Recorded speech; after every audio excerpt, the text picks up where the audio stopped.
तो इस प्रकार से सगी बहन कही, देखो बहन, इस बार मुझे संतान जो होने वाला है वो संतान को लाकर मैं तुझे दे दूंगी, उसके बदले में धन दौलत जमा करके तुम रखना, उस धन को तुम मुझे दे देना, मैं अपनी पतिदेव का मुंह चुप करवा दूंगी। ठीक है बहन, बात बन गई।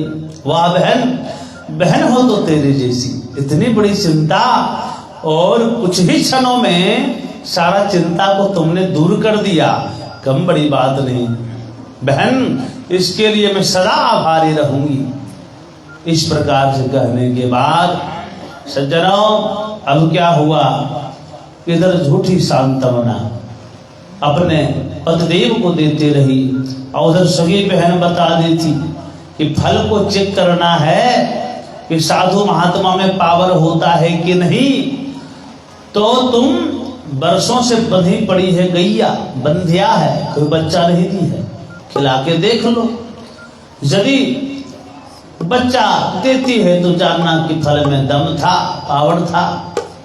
सज्जनों, बात बन गई। अब समय बीतने लगा, बीच बीच में आत्मदेव जी महाराज पूछते थे, देवी एक बात बताओ, कैसा लग रहा है तुझे, क्या गर्भ ठहरा? जी महाराज, गर्भ ठहर गया, मुझे प्रतीत हो रहा है, मेरे पेट में दर्द सा हो रहा है। झूठी सांत्वना धुंधली देती रही। समय आया, बहन को पुत्र हुआ और चुपके से ला करके धुंधली को दे दिया।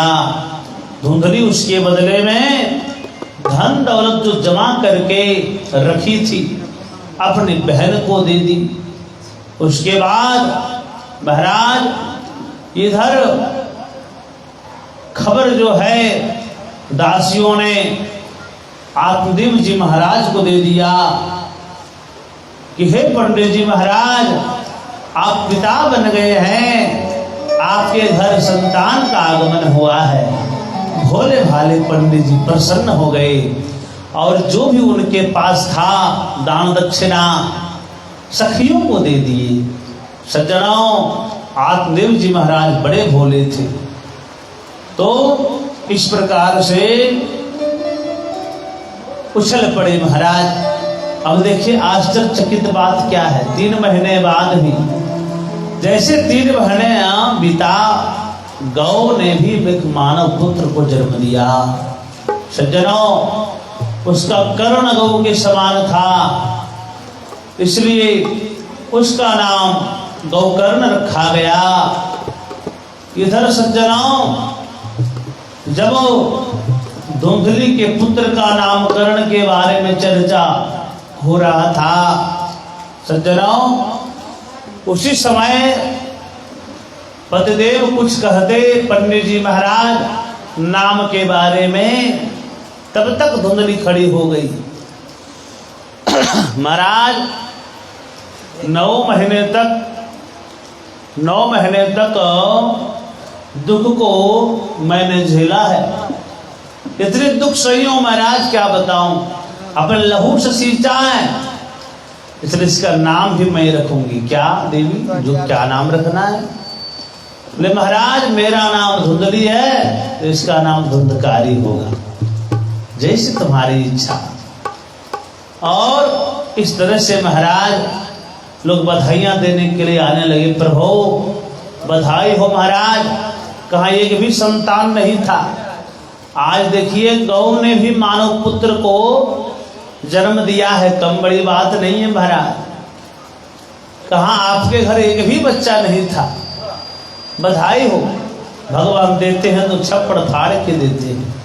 पंडित जी भोले भाले बड़े प्रसन्न हो गए। अब इधर क्या हुआ सज्जनों, आखिर बच्चा वो तो धुंधली का नहीं था ना, धुंधली का बच्चा नहीं था, उनकी बहन की बच्चा था।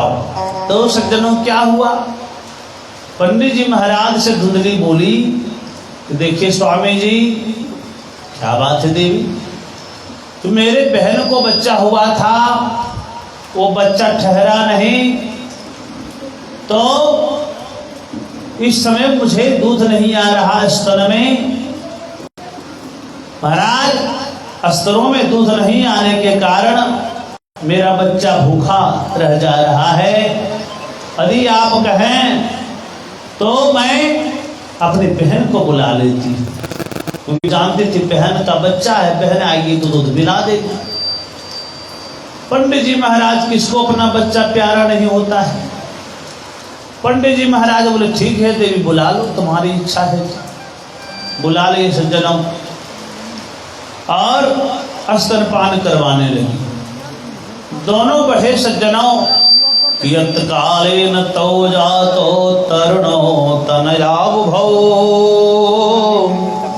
गोकर्ण पंडितो ज्ञानी धुंधकारे महाकल। दोनों बढ़े सज्जनों, एक हुए कुख्यात तो दूसरा हुआ विख्यात। अब कहिएगा महाराज कौन कुख्यात हुआ कौन विख्यात। धुंधकारी हो गया कुख्यात और गोकर्ण जी महाराज हो गए विख्यात। क्यों क्यों गोकर्ण जी महाराज विख्यात हो गए, क्या कारण है। कोई इंग्लिश मीडियम स्कूल में पढ़ाई किए क्या महाराज, या फिर कोई स्पेशल गुरु के पास गए थे, बोले नहीं। तो जो महाराज बचपन से ही संतों की सत्संगति किए, महाराज वेदों को पढ़े इसलिए विख्यात हुए, शास्त्रों को पढ़े इसलिए विख्यात हुए, धर्म के मार्ग पर चले इसलिए विख्यात हुए, और हृदय में भक्ति रखे इसलिए विख्यात हुए। महाराज महापुरुषों ऐसा विचार रखे इसलिए विख्यात हुए। और धुंधकारी हो गया कुख्यात। क्यों हुआ कुख्यात। एक बेटा था महाराज पंडित तात्मदेव शास्त्री जी की, लेकिन लाड़ प्यार में कोई कमी नहीं रही। ज्यादा लाड़ प्यार भी बड़ा नुकसानदेह हो जाता है महाराज। प्यार की एक सीमा है, वहां तक तो ठीक है। कहां तक आया है, पुराणों में आया है महाराज, नीति शास्त्र में भी आया है कि लालयेत पंचवर्षाणि 10 वर्षाणि ताड़येत प्राप्ते तु षोडशे वर्षे पुत्रं मित्रं वदाचरे।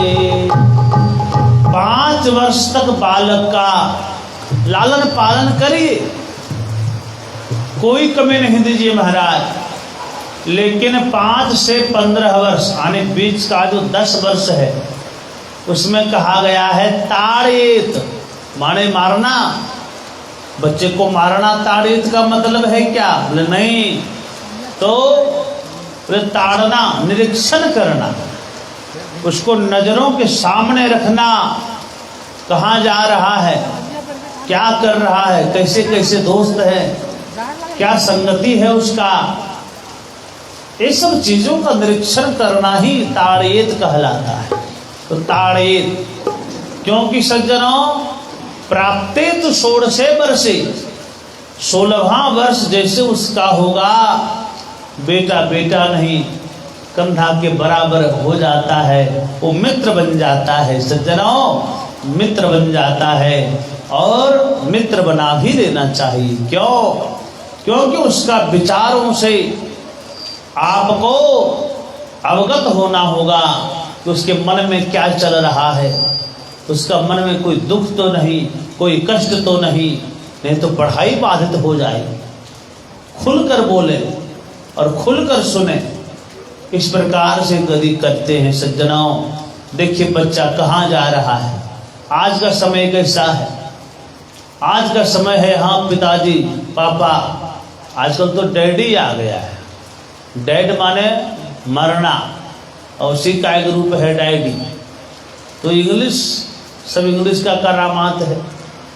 तो डैडी, अरे भैया डैडी वैडी क्या कहना। अरे हम लोगों का संस्कार, हम लोगों को वेदों से ज्ञान की प्राप्ति करनी चाहिए, शास्त्रों को पढ़ने चाहिए। पिताजी, जिस शब्द में वजन होना चाहिए उसका अर्थ निकलना चाहिए। सज्जनों, तो इस प्रकार से कहीं भी पढ़ाई आजकल क्या है, हाँ पापा पार्टी करके आ रहा हूँ। कहाँ बेटा, कहाँ जाना है? आ रहे पापा। उतना जानकर आप क्या करिएगा? आ रहा हूँ। कब तक आओगे? तो कल सुबह। रात को गया, कहाँ गया, किसके साथ गया, कैसे कैसे संगति है, क्या खाया पिया। यदि खराब संगति है, आपको पता नहीं चलने दे रहा है, महाराज क्या होगा? आगे जाके परिणाम बड़ा खराब आएगा। जब कोई कांड हो जाए, जब कोई गलती हो जाए, इसको सुधारा नहीं जा सके, महाराज बड़ा पछताना पड़ता है। इसलिए समय रहते हुए 15 वर्ष के बाद महाराज अपना मित्र बना लेना चाहिए और फिर जिंदगी जीनी चाहिए, तभी आनंद आता है। वृंदावन बिहारी लाल की जय। धुंधकारी बिगड़ गया, क्यों को ख्याल हुआ? बोले बचपन से चोरी करने का आदत बढ़ गया, चोरों के साथ बैठने लगा, बदमाशों के साथ। कुछ बड़ा हो गया, बदमाशी करने लगा महाराज, जुआड़ियों के साथ बैठने लगा, जुआड़ियों के साथ बैठने लगा। जुआ खेलने तो जानता नहीं था। तो महाराज लगातार 2 दिन 4 दिन 10 दिन तक कोई बैठेगा, कितनों बड़ा मूर्ख हो जुआ के बारे में, तो जुआ का जानकारी उसको हो ही जाएगा। महाराज लाख शराब न छूता हो, लगातार 15 दिन तक कोई शराबी के साथ बैठे उठे महाराज, और एक न एक दिन लत लगा ही देते हैं, प्रसाद के रूप में उसको पवा ही देते हैं, और नशा लगाने का देरी है, उसके बाद फिर स्वतः वो पीने का लत उसको पकड़ जाएगा। सज्जनों, इसलिए जैसी संगत वैसी रंगत, जैसे संग आप करोगे वैसा ही आपका रंग हो जाएगा। सज्जनों, पानी कीचड़ का संगति करता है सज्जनों, तो बढ़िया पानी भी कीचड़ का स्वरूप हो जाता है। वही पानी यदि दूध के साथ मिल जाता है, संगति कर लेता है, तो वही पानी का रेट भी दूध के बराबर हो जाता है और वही भाव में बिक जाता है। सज्जनों, जैसी संगत वैसी रंगत, संगति बड़ा सोच समझ कर करनी चाहिए। धुंधकारी बिगड़ गया, और जब बिगड़ गया महाराज, अपने पिता का बात नहीं लेने लगा, माता जी का बात नहीं लेने लगा। अब क्या हुआ? दोनों बड़ा हुआ, लेकिन गोकर्ण पंडितो ज्ञानी धुंधकारी महाखला। गोकर्ण जी महाराज बहुत बड़े पंडित हो गए, विद्वान बन गए, और धुंधकारी महाखली बन गया। खल मने खाना और लड़ना, इसका 2 काम रहे। अब क्या हुआ सज्जनों?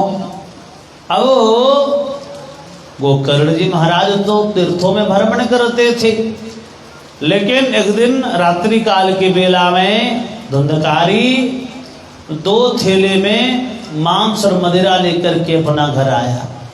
पिताजी देखिए क्या बात है, कहाँ थे इतना देर तक?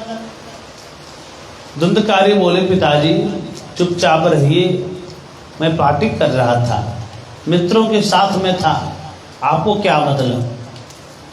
और आप वृद्ध हो गए हैं पिताजी, आपकी बुद्धि सठिया गई है, जाइए आप आराम करिए, अब ऐसी बातों को ना पूछिए। बड़ा दुख लगा आत्मदेव जी महाराज को, जिस बेटा को मैंने पढ़ाया लिखाया योग्य बनाया, आज वही जवाब दे रहा है। सज्जनों, लाड़ प्यार की भी एक सीमा है। अब क्या हुआ परिणाम, पिताजी रोने लगे उसके स्वभाव को देखकर। महाराज एक दिन प्रातः काल घर से निकलकर एक शिला के ऊपर बैठकर रोने लगे। तब तक गोकर्ण जी महाराज आ गए, जो गौ माता के द्वारा उत्पन्न थे। महाराज आए और पिताजी को रोते देख प्रश्न किए, महाराज क्या हुआ पिताजी, अब क्यों रो रहे हैं, क्या कारण है, किन्होंने आपको बोला, क्या दुख है आपको। आत्मदेव जी महाराज बोले, बेटा मैं घर में रहूं तो रहूं कैसे, धुंधकारी ने घर को नरक बना दिया, और वन में जाऊं तो जाऊं कैसे, मन में इतना प्रबल वैराग्य नहीं है, बेटा मैं क्या करूं। देखिए सज्जनों, आत्मदेव जी महाराज तब भी रो रहे थे कि भगवान आपने बेटा क्यों दिया, और आज भी रो रहे हैं कि भगवान ऐसा बेटा क्यों दिया आपने। सज्जनों, पूत कपूत तो क्यों धन संचय, पूत सपूत तो क्यों धन संचय। बेटा अगर कुपूत है तो आप करोड़ों रुपया जमा करिए, कुछ ही दिनों में सफा कर देगा, और बेटा सपुत्र भी है फिर भी जमा नहीं करिए।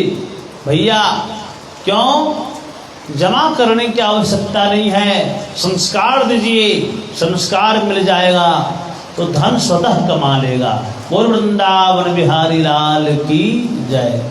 ओ सांवली सूरत पे मोहन, दिल दीवाना हो गया।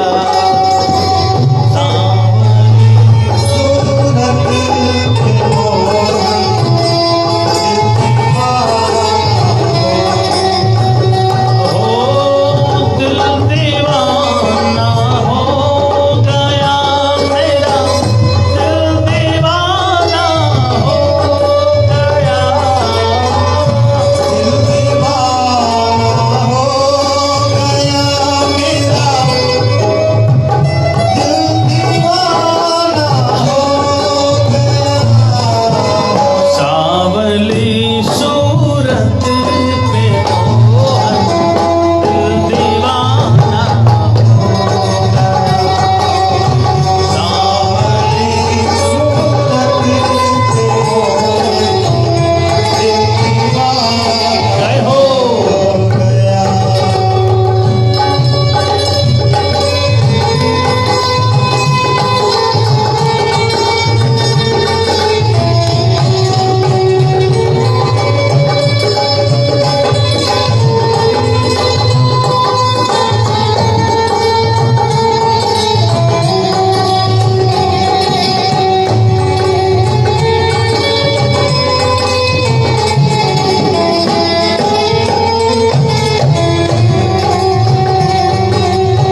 तीसरा तेरा मुस्कुराना दीवाना हो गया। सावली शोरत की मोहर दीवाना हो गया।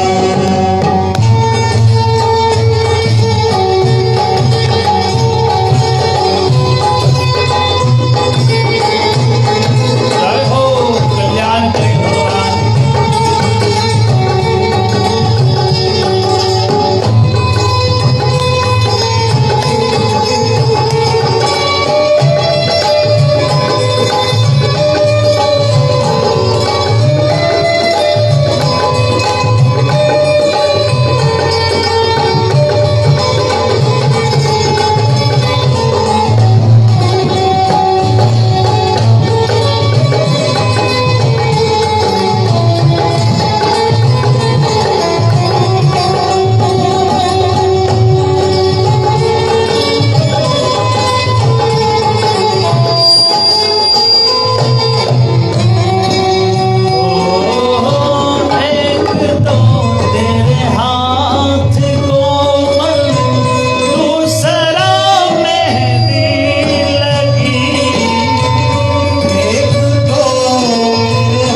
की जय।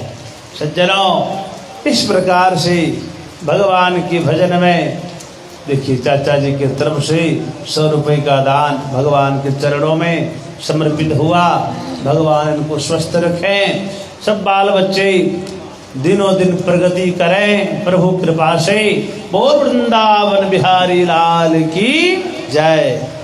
सज्जनों, धुंधकारी का ऐसा स्वभाव देखकर पिताजी रोने लगे।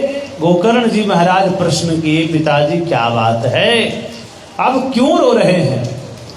आत्मदेव जी महाराज कहते हैं, बेटा मैं वन में जाऊं तो जाऊं कैसे बेटा, मन में इतना प्रबल वैराग्य नहीं है, मैं वैरागी नहीं हूं, मैं जोगी नहीं हूं।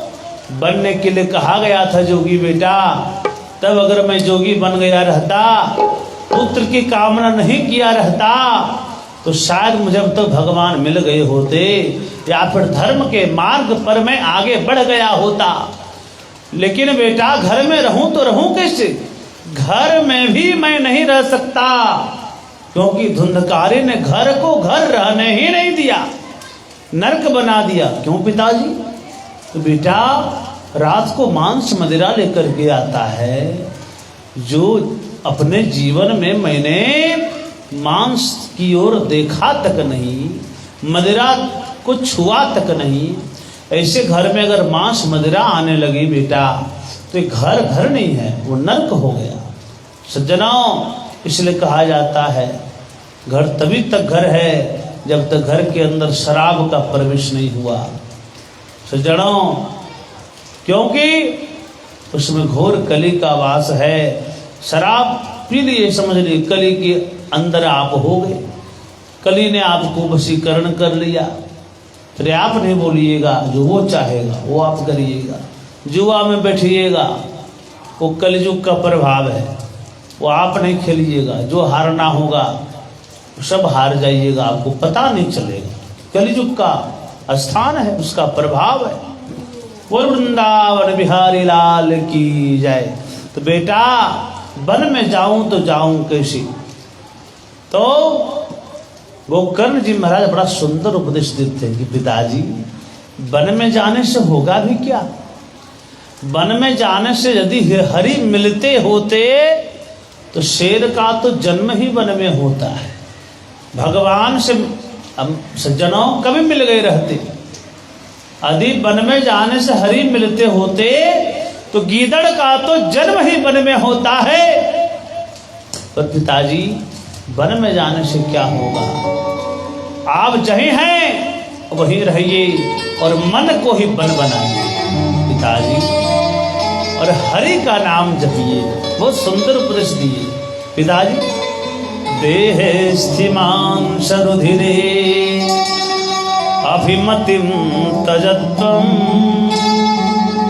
जाया सुता दिशु सदा ममता विमुञ्च पश्य निशं जगदिदं क्षणभङ्गुरिष्ठं वैराग्य राग रसिको भवभक्तिनिष्ठः। पिताजी इस देहाभिमान को त्यागिए कि मैं पिता हूं, मैं धनवान हूं, मैं पुत्रवान हूं। देहस्थिमां सुरुधिरे अभिमतिम तजत्व, इस देहाभिमान को त्यागिए पिताजी। जीव दो रस्सियों में बंधता है, देह में अहमता और देह के नातों में ममता। देह में अहमता कैसे? मैं बलवान हूं, मैं धनवान हूं, मैं पहलवान हूं, मैं बुद्धिमान हूं, मैं और तोरते माया, मैं और मोर तोरते माया। सज्जनों, मैं और मेरा बकरा मैं करता है सज्जनों, लेकिन उसी का बलि पड़ता है। यादा मैं के चक्कर में मत रहिए भैया, आपका क्या है? और मैं और मेरा, ये घर मेरा, ये परिवार मेरा, ये संसार मेरा, व्यापार मेरा, ये 2 रस्सियों में जीव बंध जाता है। पिताजी इस रस्सी को त्यागे, किसको आप बेटा कह रहे हैं? पिताजी कितने पूर्व जन्म को देखिए, कितने जन्म ये आपके पिता बन चुका है, इस जन्म में आपका बेटा है तो क्या हुआ? अरे पिताजी एक देहाभिमान है, ये रिश्ते नाते सब मिथ्या है पिताजी। जाया सुता दिशु सदा ममता विमुंचा। शरीर में क्या है? जब घर बनता है तो पहले क्षण देता है, जब पिलर ढालते हैं ना तो पहले क्षण को देखने में मजा आता है, लगता है फालतू का महाराज क्या क्षण ये दिखाई पड़ रहा है, लेकिन उसके ऊपर माल जब भर देता है कुछ सही हो जाता है, उसके बाद जरा डेंटिंग पेंटिंग कर देता है तो चकाचक दिखाई पड़ता है। ये है खंभा थम स्तंभ महाराज, बड़ा सुंदर घर। देखिए अब घर का स्ट्रक्चर अगर देखिएगा अंदर का, अब देखिए बाहर का फोटो कहीं कितना बढ़िया आता है, एक होता है एक्सरे वाला फोटो। अब जाइए मशीन के पास, वो भी फोटो ही है, दूसरा चीज नहीं है महाराज। आपके शरीर के अंदर क्या है, हम लोगों के शरीर के अंदर क्या है, अगर देखना है तो असली वाला फोटो कराइए, बाहर वाला नहीं। महाराज एक्सरे वाला फोटो निकालिए और लड़की वाला जब मांगने आए लड़का वाला तो उसको वही फोटो कि फोटो दीजिए भैया, और वो फोटो दिखा दीजिए महाराज। वो देख के आदमी डर जाता है। क्यों? क्योंकि कंकाल का फोटो आता है, क्योंकि शरीर के अंदर है भी तो वही, तो आएगा क्या? तो प्रभु शरीर के अंदर क्या है? अस्थि स्तंभम, हड्डियों का एक स्तंभ है, मांस उसमें थोपा गया है और चमड़ा से स्किन चकाचक कर दिया है, उसी में पाउडर हिमानी लगाते हैं हम लोग। काला आदमी गोरा बनने में लगा है और महाराज गोरा आदमी और गोरा बनने में लगा है। न काला गोरा कभी हो पाया, न गोरा और गोरा हो पाया।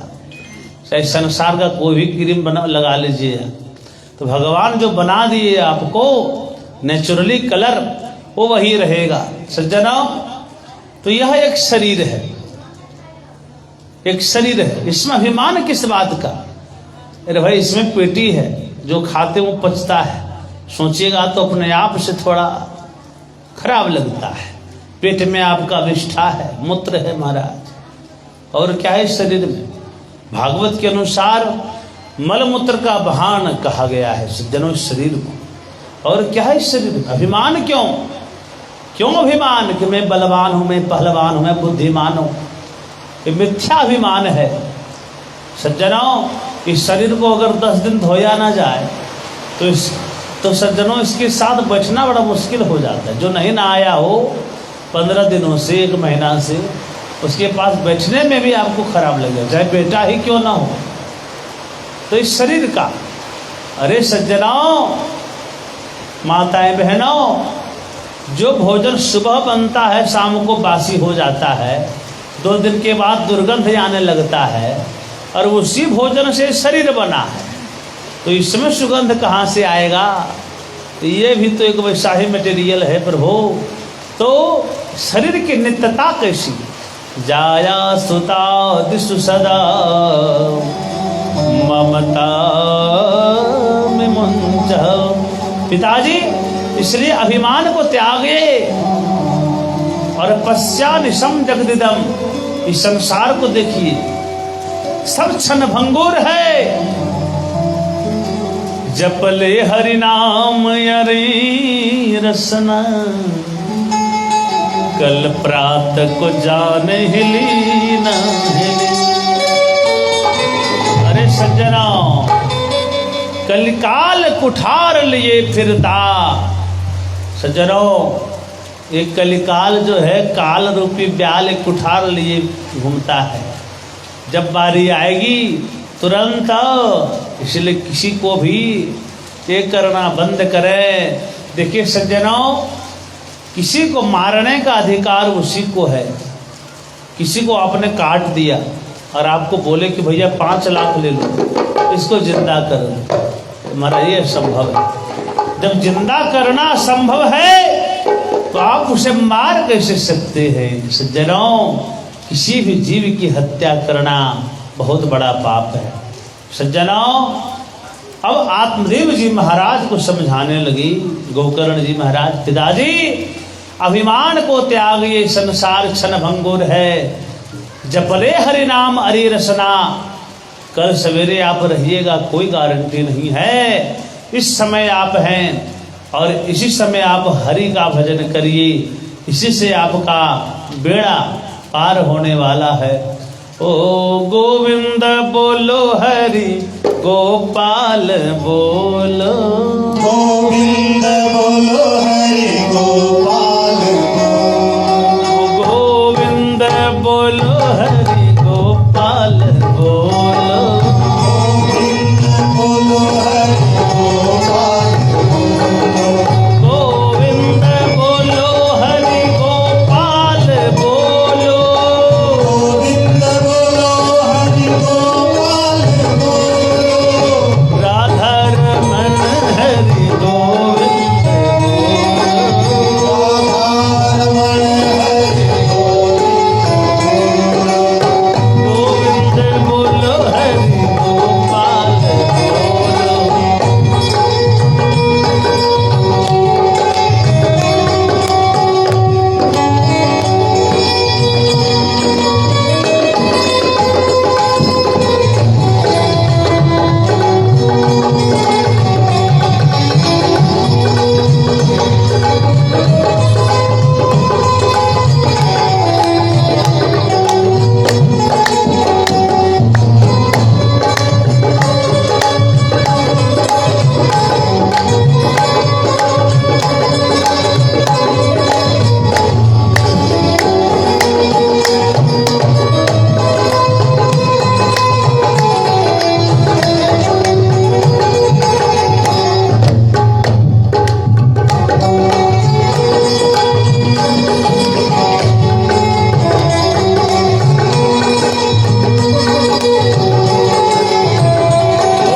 गोविंद बोलो हरि गोपाल बोलो, गोविंद बोलो हरि गोपाल बोलो, गोपाल बोलो हरि गोपाल बोलो, गोपाल बोलो हरि गोपाल बोलो, राधा रमन हरि गोविंद राधारमण हरि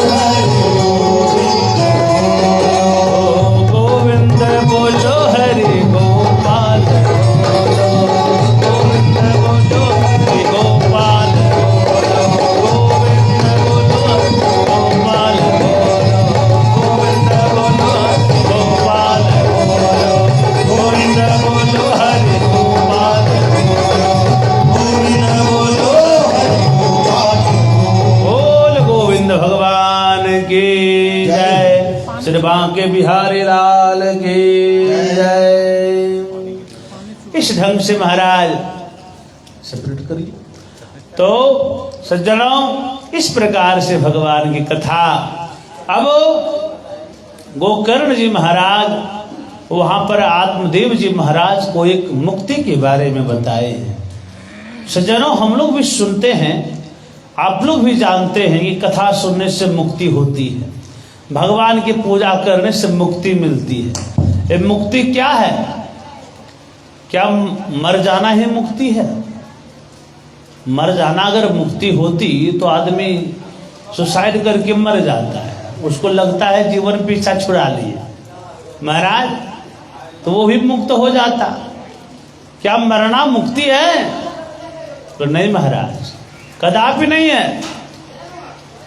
मरने से मुक्ति नहीं होती है। तो मुक्ति कब होती है? मुक्ति क्या है? मुक्ति कैसे प्राप्त होती है? सज्जनों, आया है श्रीमद् भागवत जी में, मन एव मनुष्याणां कारणं बंध मोक्षयो बद्धन्तु विषयासक्तं मुक्तं निर्विषयं मनः। ये मन जो है ना, मुक्ति किनकी होती है? सज्जनों, मुक्ति किनकी होती है? क्या मुक्ति शरीर की होती है? नहीं, शरीर का कैसे होगा महाराज? शरीर तो नाशवान है, ये तो मिट्टी है, इसमें तो कुछ है ही नहीं। अरे महाराज, भाइयों बहनों, मुक्ति उनकी होती है जिसकी कोई बंधन हो। अच्छा महाराज, कोई कहे भैया उस आदमी को खोल दो, अब बंधा रहेगा तभी तो खोलिएगा, तो खुद खुला है, जब वहां कुछ है ही नहीं तो खोलिएगा क्या? महाराज, शरीर तो कुछ है ही नहीं, उसका तो कोई बंधन ही नहीं, तो उसका क्या खोलना? तो क्या मुक्ति आत्मा मन की, सज्जनों, आत्मा की होती क्या? पहले आत्मा की कोई बंधन है? आत्मा तो अजर है, अमर है, अविनाशी है, शाश्वत है। वो तो परम पिता परमेश्वर का अंश है, वो तो मुक्त है, सत्य है, उसका कोई बंधन नहीं है, तो उसको मुक्ति कैसे हो सकती है? तो मुक्ति किनकी होती है?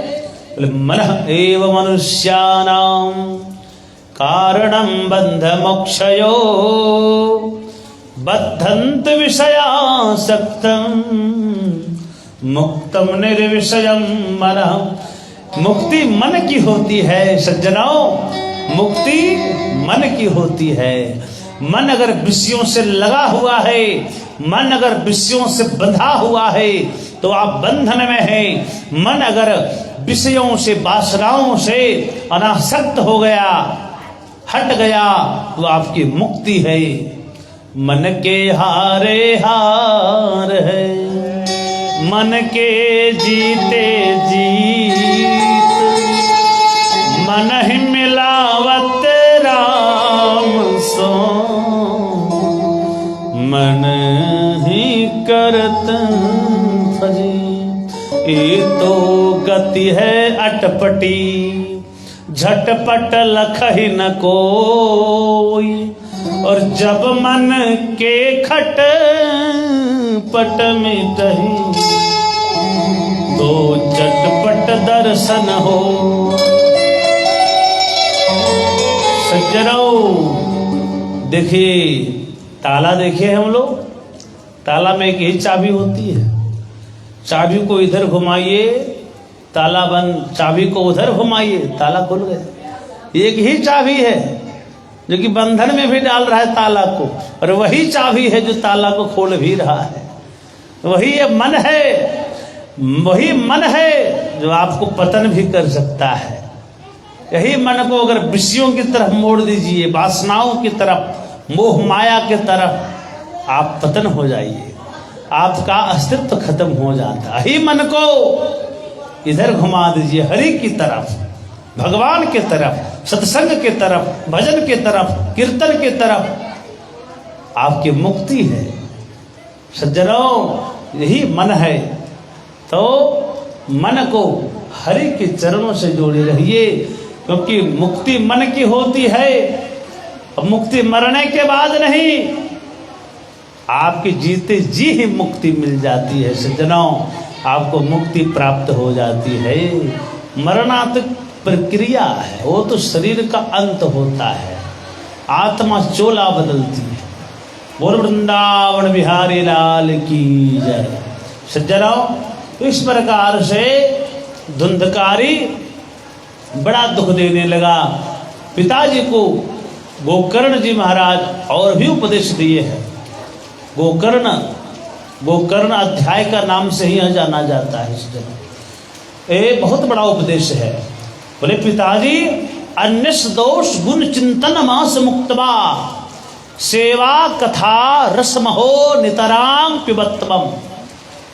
पिताजी, किसी के गुण को मत देखिए, बंध जाइएगा, किसी के दोष को भी मत देखिए, घृणा करिएगा, तो दोनों में आपको नुकसान। इसलिए किसी के बारे में सोचिए मत, केवल भगवान को भजिए। जिसने सबों को तारा है उसके चरण को पकड़िए, आपको भी तार देंगे वो, क्योंकि तारण हारा तो वही है। प्रभु पिताजी समझ गए, उनको ज्ञान की प्राप्ति हो गई और वैराग्य हो गया। वैराग्य क्या है? कई लोगों को लगता है घर छोड़ देना वैराग्य है। घर को, परिवार को, बाल बच्चा को छोड़ दीजिए, वैराग्य ही है। कई लोग कहते महाराज मैं वैरागी बन गया हूँ। क्या किए महाराज?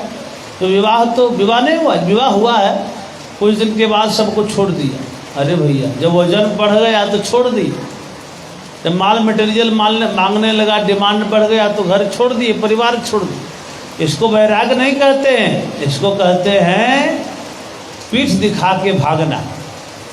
तो गृहस्थाश्रम भी एक धर्म है, उसमें भी बड़े बड़े संत पैदा हुए हैं महाराज। ध्रुव जी, प्रहलाद जी कहाँ से आए? तो गृहस्थाश्रम कोई खराब आश्रम नहीं है। तो चारों आश्रमों में से श्रेष्ठ आश्रम है गृहस्थाश्रम। सज्जनों, तो वैराग्य माने घर छोड़ देना नहीं, राग का त्याग ही वैराग्य है। सज्जनों, राग माने मोह, राग का त्याग ही वैराग्य है। घर में रहिए, परिवारों के बीच रहिए, लेकिन राग को त्यागिए। मोहम छेदी मोक्ष, मोह को त्यागिए। सज्जनों, एक धोबी गया गधा लेकर कपड़ा धोने, नदी के घाट पर गया। वहां पर जाने के बाद अफसोस ये हुआ कि गधा जो बांध के लाया था, रस्सी छोटी थी, बहुत ही छोटी, सिर्फ गला में लगा हुआ था। चारों तरफ हरे हरे चारा, अवधि छोड़ दे तो लाठी डंडा खाना पड़ेगा, क्योंकि सब साफ कर देगा गधा। महाराज, कपड़ा इतना सारा धोना है। तो उतने ही समय में, उसी समय महाराज एक वहाँ से महात्मा जी क्रॉस कर रहे थे। प्रभु, जब महात्मा जी पार कर रहे थे तो देखिए धोबी परेशान है। क्या बात है भैया? बोले महाराज, इस गधे को कैसे बांधे बिना रस्सी का? अरे भैया बांध दो। बोले बिना रस्सी? और क्या? अरे इतना वो जानता तो गधा रहता। क्या करना है गुरुजी? बोले गले के पास 4 बार हाथ घुमाओ और पेड़ के पास 4 बार घूम जाओ, ऐसे हाथ करके, तो हो जाएगा, एकदम होगा। जाओ। तो धोबी गया, गले के पास घुमाया और पेड़ के पास घुमा, गधा बैठ गया। आश्चर्य की बात, धोबी को लगा वाह, कितनी सुंदर तकनीक है हमारा। प्रेम से कपड़ा धोया प्रसन्न होकर, लेकिन जैसे उठाने के लिए आया, अब लठ मारे, डंडा मारे, गधा उठे ही नहीं। क्यों? बोले कौन सा मंत्र बता दिए गुरुजी, ये तो बैठा है, तो उठने का नाम ही नहीं ले रहा है। बड़ा आश्चर्य की बात। अब टेंशन में आ गया, शाम होने को है। लेकिन सौभाग्य की बात है कि उसी समय उधर से महात्मा जी वही भिक्षाटन करके आ रहे थे। तो महाराज क्षमा करें। क्या हुआ, फिर परेशानी हो रही? परेशानी तुम्हारा पीछा नहीं छोड़ती। नहीं महाराज, बात वो नहीं है, आपका मंत्र का कमाल है। अब जो मंत्र दिए थे ये कुछ ज़्यादा ही काम कर गया, उठने के लिए तैयार नहीं है। अब कैसे उठाएं? घर जाना है। अरे महाराज, तो खोला नहीं? बांधा था सो खोला कि नहीं? महाराज कहाँ बांधे? आप तो सब जान ही रहे। बोले अरे मैं जान रहा हूँ, छोड़ो। गधा को थोड़ी पता है कि वो नहीं बंधा है, उसको जान रहे हो तो कि मैं बंध गया हूँ, तभी तो बैठा है, खोलो जाके। तो क्या कर रहा है महाराज? तो गले के पास फिर घुमाओ उल्टा 4 हाथ, और पेड़ के पास उल्टे घूमो 4। जैसे इतना किया, गधा खड़ा हो गया। सज्जनों, कोई रस्सी नहीं थी। गधा को भ्रम हो गया कि मैं बंध गया हूं। सज्जनों, कहने का मतलब ये है कि उसी तरह हम लोगों में कोई बंधन नहीं है।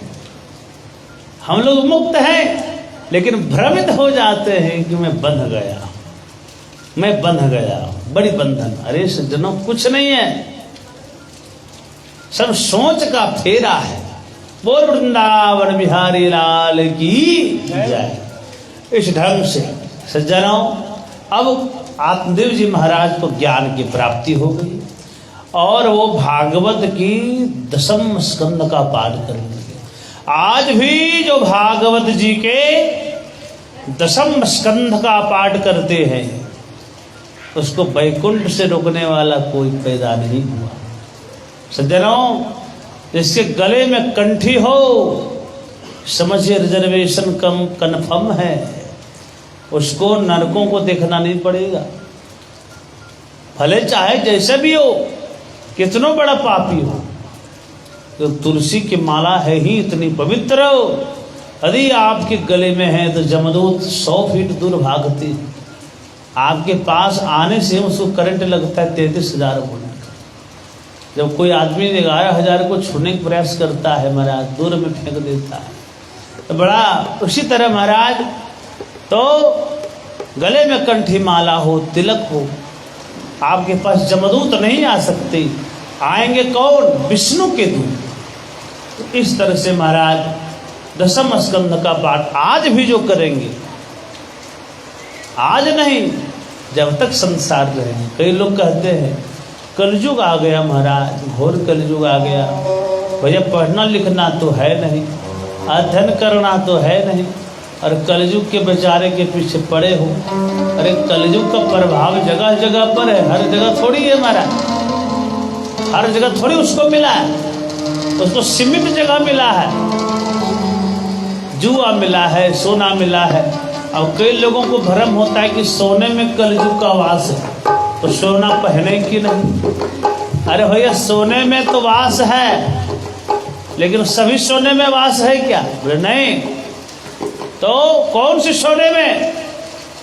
जो सोना अन्याय के द्वारा अर्जित किया हुआ है, उस सोने में कलयुग का वास रहता है। उस अन्न में, उस धन में कलयुग का वास रहता है, जो अन्याय से आप अर्जित किए हुए। बोल वृंदावन बिहारी लाल की जय। सज्जनों, इस ढंग से, और महाराज अब इधर धुंधकारी पिताजी जब घर छोड़ के चल दिए, धुंधकारी स्वतंत्र हो गया, घर में 5-5 वेश्याओं को ले आया, रहने लगा। माता जी को एक दिन पूछा, बताओ पिताजी का धन कहाँ छुपा कर रखी हो, बताओ। माता बोले, कौन सा भाषा है बेटा, नहीं बताओगी तो मारूंगा। बड़ा दुख हुआ। माता पिता के हृदय जो होते न कोमल होते, माता पिता को कष्ट देने से पहले अपने बाल बच्चों के बारे में सोचना चाहिए। यदि ये कष्ट मेरा बेटा मुझे देगा तो कितना अच्छा लगेगा, कितना आनंद आएगा। सज्जनों, इस प्रकार से सोचते हैं तो आपका मन सुधर जाएगा, इसमें गारंटी की बात है। लेकिन माता को खराब लगा, रात्रि काल की बेला में कुएं में जाकर अपने प्राण को त्याग दी। अब धुंधकारी अकेला हो गया, स्वतंत्र हो गया, मौज मस्ती करने लगा।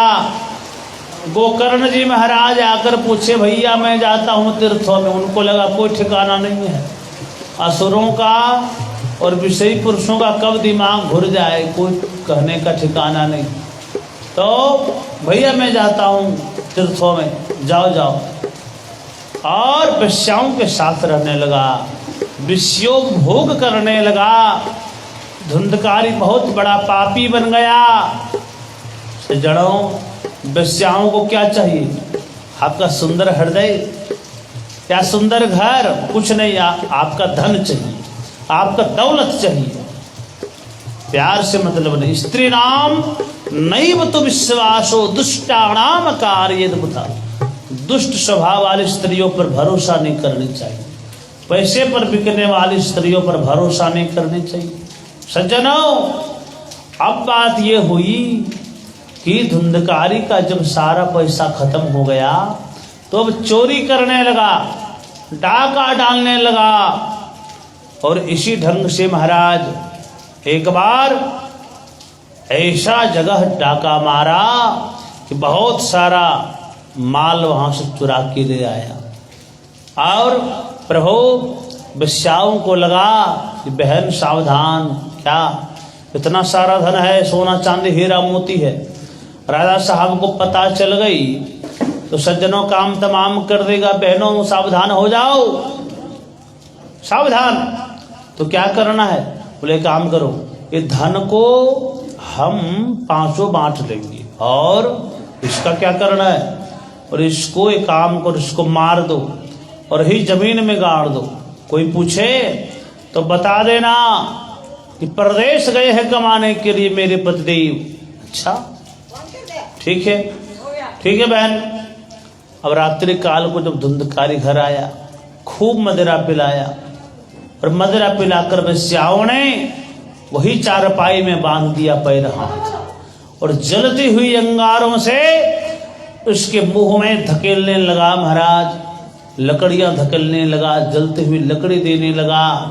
अंततः तड़प तड़प कर धुंधकारी मर गया, और मरने के बाद वेश्याओं ने वहां पर जमीन खोदा, और जमीन खोद के गाड़ दिया, ऊपर से लीपा पोती कर दी। और सज्जनों, 5 वेश्याओं ने आपस में चर्चा कर लिया कि बहन कोई भी पूछे तो नाम नहीं लेना है कि धुंधकारी यहां आया था। और 5 ने उस धन को बांट लिया बराबर हिस्सों में। अब सज्जनों, धुंधकारी भयंकर प्रेत बन गया, क्योंकि जीवन में कभी सत्कर्म नहीं किया, कभी भजन नहीं किया, कभी कीर्तन नहीं किया, कभी सत्संग नहीं किया। परिणाम मरने के बाद भयंकर प्रेत बन गया। अब क्या हुआ सज्जनों, अब उधर गोकर्ण जी महाराज को पता चल गया, सिद्ध महात्मा थे, तो गया जी में जाकर श्राद्ध भी कर दिए। महाराज एक दिन रात्रि काल की बेला में, अर्धरात्रि की बेला में गोकर्ण जी महाराज जो अपने घर आए आराम करने के लिए, तो क्या देखते हैं कि कोई कोने में एक जीव है जो कभी महिक बनता है, कभी इंद्र बनता है, कभी भेड़ा बनता है, कभी हाथी बन जाता है। सज्जनों, विचित्र विचित्र चेहरा वो धारण कर रहा है। गोकर्ण जी महाराज को लगा और प्रश्न कर दिए, कौन हो तुम, बताओ, अपना परिचय दो। तो नहीं पहचान, अब इशारा करने लगा, प्रेत था।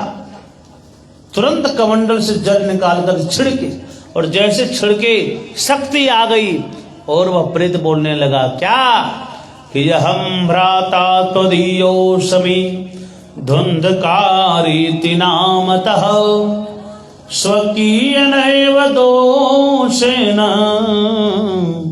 ब्रह्मत्वं नासितं मया।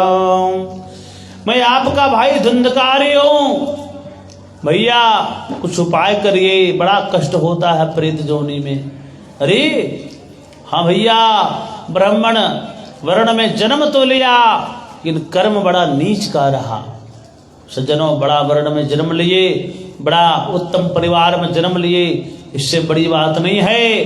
कर्म आपका कैसा है, कर्म यदि महान नहीं रहा तो वह वर्ण में जन्म लेने से भी आपका काम उत्तम नहीं होगा, आपका कल्याण होने वाला नहीं है, क्योंकि कर्म से ही आपका कल्याण होने वाला है।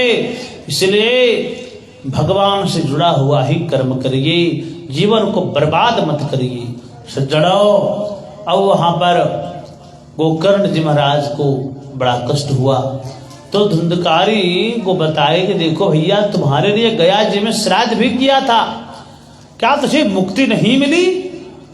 तो भैया, एक गया श्राद्ध से क्या होगा, गया श्राद्धम सतेनापि मुक्तिर्मेनो भविष्यति। 100 गया श्राद्ध भी करिएगा भैया, फिर भी मुक्ति नहीं मिलेगी मुझे। क्यों? 1 ग्रेड का प्रेत हूं मैं भैया, छोटा मोटा प्रेत नहीं हूं। अच्छा, तो भैया एक काम करो, सुबह पता निकालेंगे, उपाय कुछ निकालेंगे, अभी जाओ अपने स्थान को जाओ। अब धुंधकारी तो चला गया। प्रातःकाल गोकर्ण जी महाराज उठकर संध्या वंदन करने के बाद भगवान श्री सूर्य नारायण को अर्घ्य दिए, थोड़ा ध्यान किए प्रभु भाव से। श्री सूर्य नारायण भगवान प्रकट हो गई, और प्रकट हो गई तो प्रश्न किए महाराज कि प्रभु, मेरा भाई भयंकर प्रेत बन चुका है, उसके लिए प्रभु क्या सटीक उपाय है, जो आप कहिएगा सो मैं करने के लिए तैयार हूं। सज्जनों, भगवान श्री सूर्य नारायण बोली, हे गोकर्ण जी महाराज, आप स्वयं महात्मा हैं, विमलात्मा हैं, एक काम करिए। क्या? महाराज, श्रीमद् भागवत महापुराण की कथा को श्रवण करवाइए। यदि आप ऐसा करते हैं तो धुंधकारी को प्रेत जोनी से मुक्ति अवश्य मिल जाएगी, इसमें तनिक भी संदेह की बात नहीं है। सज्जनों, गोकर्ण जी महाराज प्रणाम करके आए और सुंदर सा कथा का मंडप बनाए। सारे लोग ऋषि मुनि वहां पर जुटे। महाराज प्रेम से श्रद्धा भाव से इस प्रकार से महाराज जुटने के बाद अब वहां धुंधकारी को बुलाते हैं गोकर्ण जी महाराज। धुंधकारी हवा रूप में आता है, प्रेत के रूप में है, तो हवा उड़ा देती है। तो कथा मंच के बगल में सप्त ग्रंथि का बांस पड़ा हुआ था, उस समय आकर धुंधकारी स्थान ग्रहण किया है और पहले दिन की ग्रंथि से, पहले दिन की कथा से पहले ग्रंथि चटक गई, दूसरे दिन की कथा से दूसरी ग्रंथि चटक गई। इस तरह से 6 दिनों तक कथा श्रवण किया धुंधकारी ने। 6 ग्रंथियां बांस की फट गई और 7वें दिन की कथा जैसे श्रवण किया धुंधकारी ने, 7वीं ग्रंथि फट गई। तभी आकाश मार्ग से क्या देखते हैं गोकर्ण जी महाराज, एक विमान पर धुंधकारी बढ़िया सा दिव्य रूप लेकर विष्णु पार्षदों के साथ नीचे की ओर आ रहा है। नीचे की ओर आ रहा है महाराज। प्रश्न किया, कौन हो तुम? बोले महाराज मैं ही आपका भाई धुंधकारी हूं। अरे तो काला कलूटा था, इतना सुंदर कैसे बन गया? क्या बात है? तो भैया ये सब श्रीमद् भागवत कथा का प्रभाव है। बोल वृंदावन बिहारी लाल की जय। और तेरी मंद मंद मुस्कनिया पे, और तेरी मंद मंद मुस्कनिया पे बलिहार प्यारे जो, बलिहार प्यारे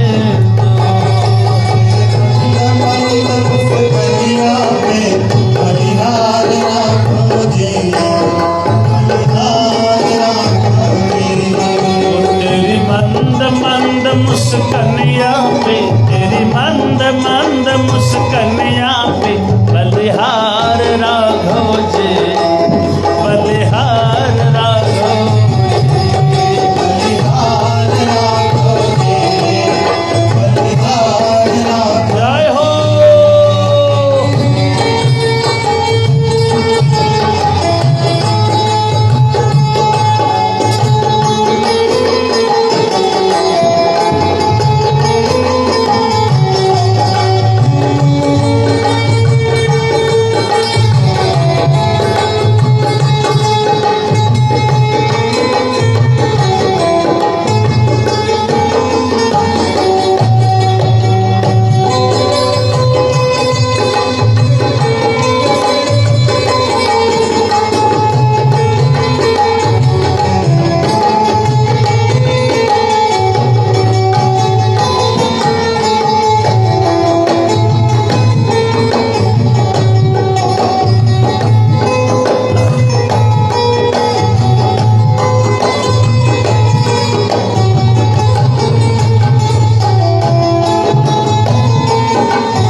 अजब मत वाली लगती है प्यारी प्यारी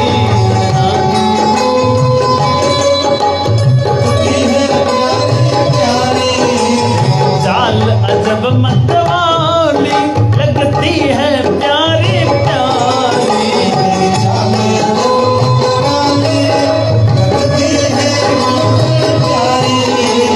पायल की झनकार पे तेरी पायल की झनकार पे बलिहार राघव जी बलिहार राघव जी तेरी मंद मंद मुस्कनिया पे तेरी मंद मंद मुस्कनिया पे बलिहार राघव जी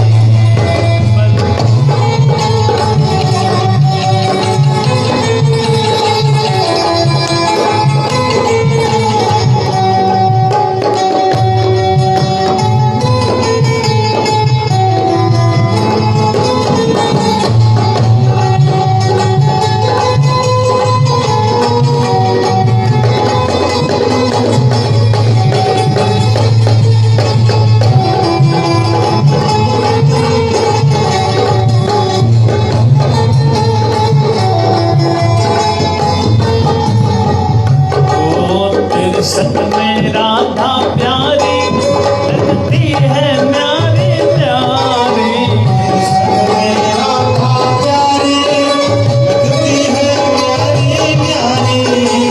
सत में राधा प्यारी लगती है न्यारी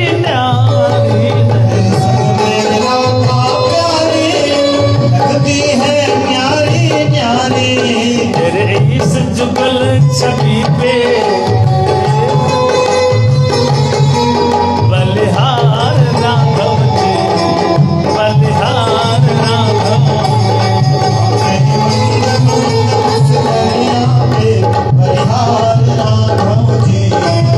जय हो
श्री कृष्णचंद्र जी महाराज की जय।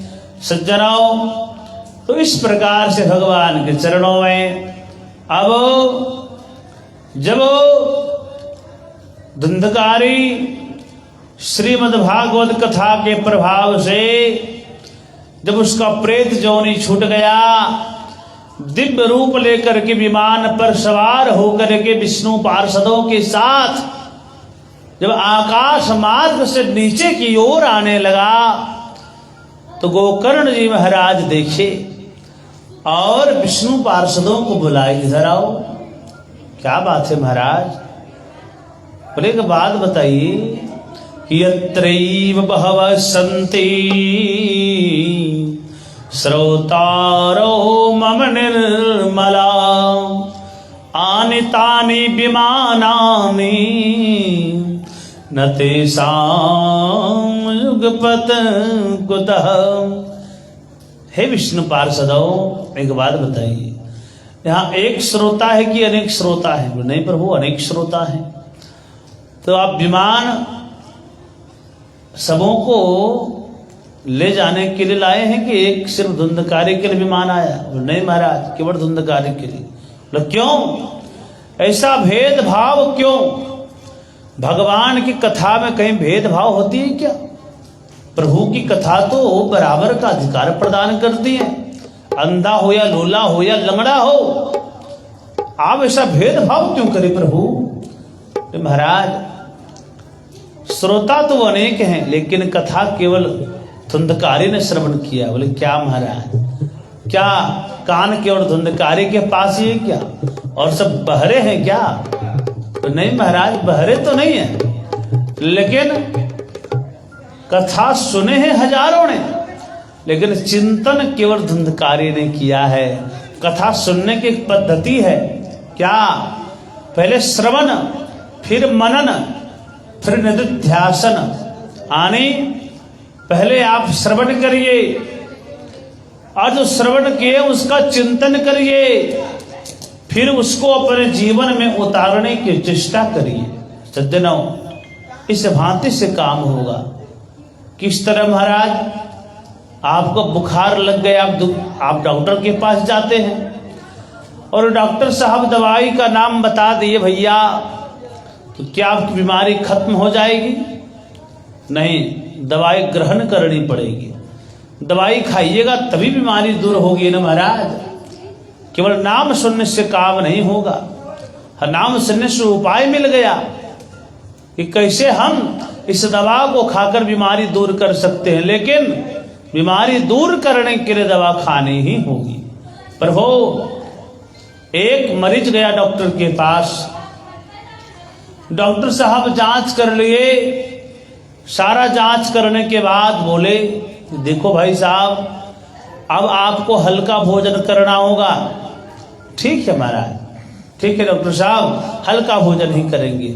चले आए घर, महाराज अपना दिमाग लगाने लगे कि हल्का भोजन बोले हैं डॉक्टर साहब, तो महाराज पानी हल्का, और उससे भी हल्का तेल जो पानी के ऊपर इधर से उधर घूमे तेरे महाराज, और तेल से भी हल्का पूड़ी जो कि तेल के ऊपर इधर उधर चारों तरफ घूमते महाराज, तो ये तो डूबती नहीं है, हल्का पूड़ी है। अब बताइए, हल्का ऐसा अगर कोई भोजन करेगा तो उसका क्या हाल होगा? वृंदावन बिहारी लाल की जय। तो अपना दिमाग ज्यादा लगाने की आवश्यकता नहीं है सज्जनों। तो कथा सुने हैं हजारों ने, एक स्वर्णकार ने मूर्ति बनाई, 2 मूर्ति सज्जनों। वशिष्ठ मुनि की मूर्ति बराबर वजन, लेकिन एक का कीमत 500 और दूसरे का कीमत 1 लाख रुपया। नुमाइश मैदान में उतारे, लोग आ रहे हैं, देख रहे महाराज। कई लोग आए, स्वर्णकार से प्रश्न किया, महाराज 1 लाख वाली मूर्ति में सोना चांदी लगा है क्या? तो नहीं महाराज, दोनों बराबर। तो कीमत में इतनी अंतर, किसकी कीमत क्या है महाराज? तो ये तो आपको बतानी है। सत्संगी स्वर्णकार था महाराज।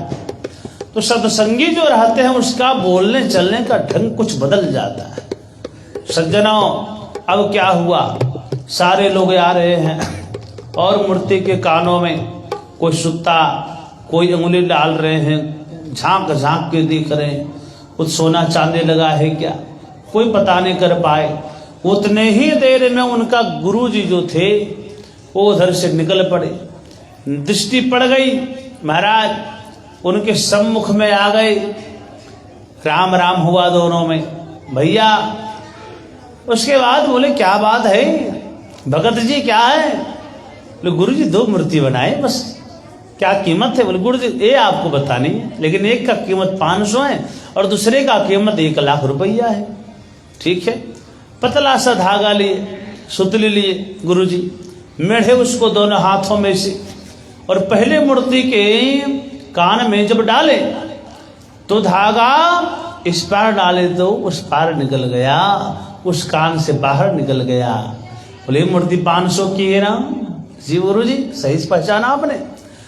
और दूसरा मूर्ति लिए गुरु जी और उसके कानों में धागा डाले तो धागा उस पार नहीं निकला, धागा इस कान में जब डाले धीरे धीरे वही धागा अंदर की ओर चला गया। सज्जनों, इस कान से सुन के उस कान से जो उड़ा दे सज्जनों, वो सरोता है या सोता है, लेकिन इस कान से सुनकर जो अपने जीवन में उतार ले असली श्रोता वही। बोल वृंदावन बिहारी लाल की जय। सज्जनों, बात समझ में आ गई। श्रवणश्च विभेदेन फल भेदोत्र प्रसंस्थितः, श्रवणं तो कृतं सर्वे न तथा मननं करो। सज्जनों, तो जीवन में जो उतार ले असली श्रोता वही होते हैं। प्रभु कथा सुनना है और जीवन में भी उतार लेना है, तभी आनंद आएगा, अन्यत्र दूसरा कोई उपाय नहीं है। सज्जनों, मुख जजमान जी थोड़ा यहाँ आएंगे। वृंदावन बिहारी लाल की जय। ओम तेरी मर्जी का मैं हूँ गुलाम, तेरी मर्जी का मैं हूँ गुलाम, ओ मेरे अलवेल राम तेरे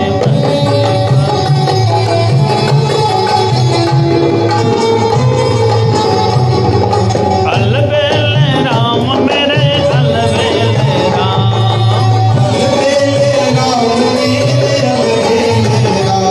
ओ अलवेल राम थोड़ा लाना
अलवेल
अब कर ली है राजी,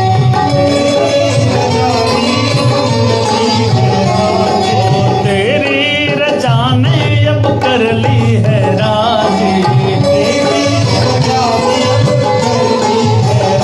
अब दे तो सजाया इनाम मेरे अलबेला, तेरी महबूबा मैं बोला, मेरे अलबेला, तेरी महबूबा मैं बोला, मेरे अलबेला, तेरी महबूबा,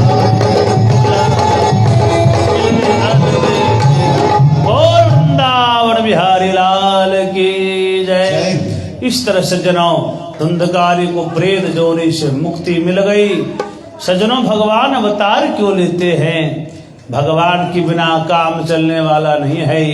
सज्जनों जब जब होई धर्म के हानि, जब जब होई धर्म की हानि, बाधहि असुर अधम अभिमानी, तब तब धरि प्रभु विविध शरीरा, हरहि दयानिधि सज्जन पीरा। जय सिया राम, जय सिया राम, जय सिया राम, जय सिया राम। बोल सांवरे सरकार की जय। सज्जनों जब जब इस धरती धरातल पर पाप की मात्रा बहुत अधिक बढ़ जाती है, तब तब भगवान अवतार लेते हैं। राम अवतार, कृष्ण अवतार, बलराम अवतार, 24 अवतार। सज्जनों क्यों हुआ? केवल असुरों को मारने के लिए नहीं, भगवान लीला करने के लिए भी आते हैं। सज्जनों भगवान के जन्म का भाव भी करेंगे। बस 10-20 मिनट में महाराज सब कोई तिलक लगाएंगे भगवान को। इस तरह भाव होगा महाराज। बोल सांवरे सरकार की जय। तो इस कारण से महाराज उग्रसेन के बेटा भी एक कंस महाराज इतना बड़ा दुर्दांती था, अपने जीवन भर में देवताओं के विरुद्ध में कार्य किया, राज किया। प्रभु माताओं बहनों ऐसा दुर्दांती था कि चापलूस करके, फंसा करके और भोले भाले जीवों को घनघोर गड्ढा में धकेल देता था। सज्जनों बड़े